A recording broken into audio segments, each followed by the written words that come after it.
I am so excited. Josiah Pena just turned 10, born on the 3rd of July, but his birthday present was a day late. I'm just gonna rush up to him. I'm gonna burst out crying. Are you?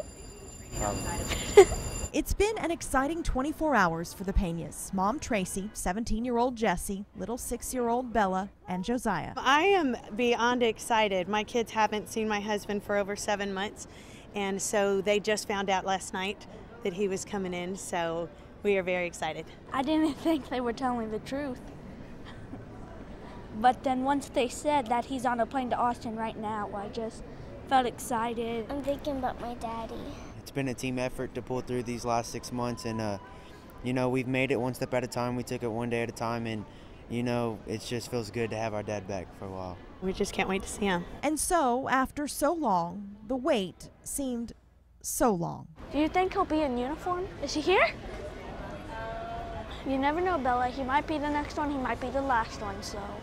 There's one of them. The Pena children watched as a mother welcomed home her son, and they waited. Hopefully he's next. Come on, Dad. Come on, come on. And as if on cue, finally.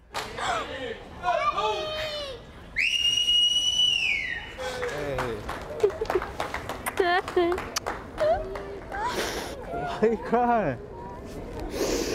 Good.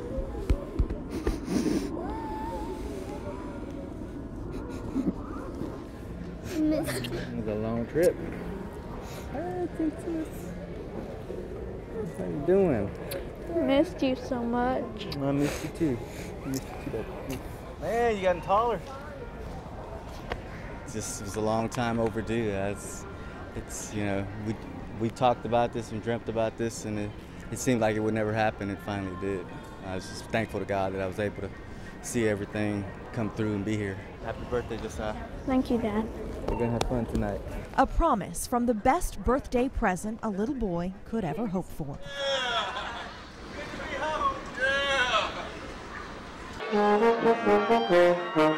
Think of this as the warm-up before the warm-up. Under the hot summer sun, the state champion Dripping Springs Tiger Marching Band knows it's a whole different ballgame than the lights of Friday night. It kind of feels like you're baking. Drum major and senior Mary Godwin says it's the hottest summer band practice she can remember.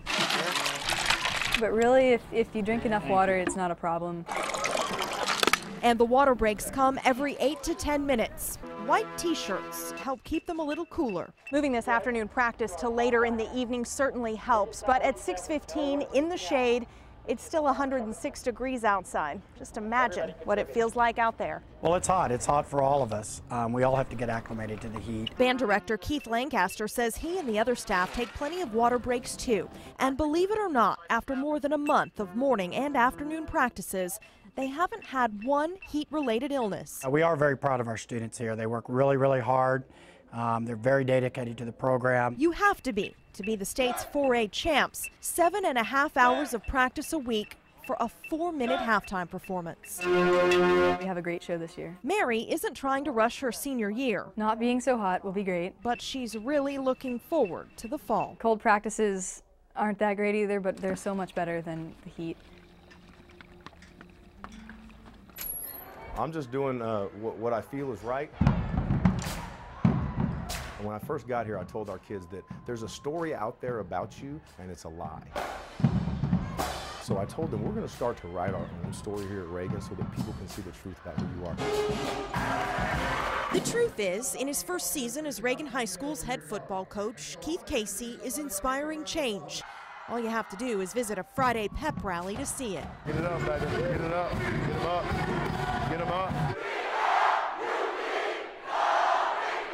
If you have a football team, the atmosphere lives up because everybody wants to be a part of that, you know what I'm saying, that GIF, so everybody feels that same spirit, and we all have that same spirit around here. Senior wide receiver and cornerback William Covington once transferred to Manor High School.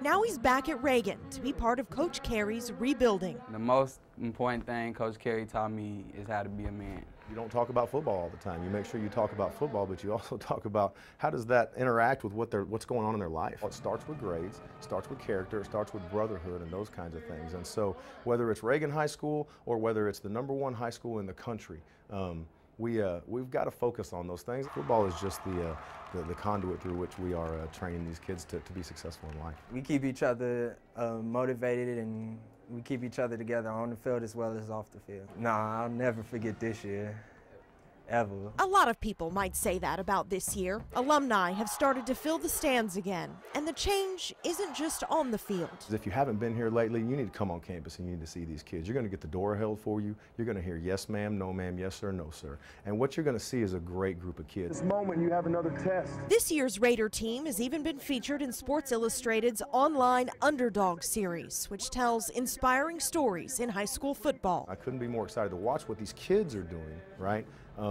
Fighting through a lot of things in their lives and overcoming, and man, it's going to be a great story, and it's all about these kids and what they're doing. Make it where they can hear. Raiders on 3, 1, 2, 3. Let's go. Let's go.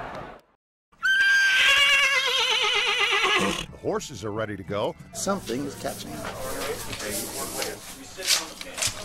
But some of the nights are not quite there. There's that one. You try getting into 80 pounds of chainmail and armor. Alrighty. Cue the band. It's time to saddle up. This is Space Explorer Richard Garriott's estate on Lake Austin. The event, Lists on the Lake. Its 6th year here, the first time open to the public. 22 knights competed from around the country, one even from France. It's not a stunt show. This is an actual competition. Just ask Kelly Hicks. It's all about style. It's all about, hitting each other properly, but also you are taking hits. It's kind of an adrenaline rush thing. You get that nervousness, I guess, like skydiving or anything else like that. Because think about it, not a lot of people want to jump on a horse, run down with 85 pounds of armor on, and get hit by their buddy with a big stick. So it's pretty adrenaline pumping. The past 3 days included horseback challenges and melees on foot. Lists on the Lake is affiliated with an international group of jousters from 20 countries, the largest jousting group in the world, restoring the splendor, passion, chivalry, and honor of a medieval art. I say that jousting is basically a team event, and it's one team of horse and rider and another team of horse and rider. If you don't have that other horse and rider, and if that other horse and rider are not excellent at what they do, then I won't be able to score points against them. So I want the very best of the best to come and joust with me so that I will learn and have a wonderful experience with them. The event included traditional music, food, arts, and crafts. But let's face it, you come to see the jousting. The horsemanship and all, the armor, the lances breaking and shattering, flying through the air, I thought that was super.